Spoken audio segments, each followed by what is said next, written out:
And so today's my topic is the urinary system of a human. First of all, I would like to tell you something about the urinary system of a human.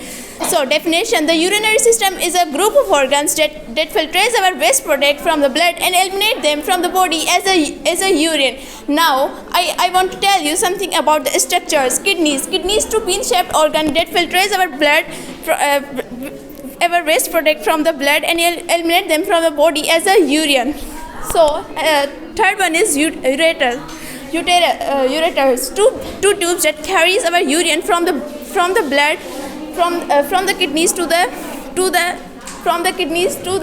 bladder. A muscular sac that stores our urine. Urethra is a tube-like structure that carries our blood from the bladder to the outside of the body. Now I want to tell you something about our urinary system of a human. Functions: filtration. The urinary system filtrates blood, remove extra salt and extra water. As you all know that about the kidneys. Now I want to tell you something about the kidneys. Kidneys filters our blood and remove extra salt and extra water, and it also controls the variety of electrolytes, balance our blood pressure, and control the red blood cell production. It also helps with bone by controlling calcium and phosphorus. Thank you.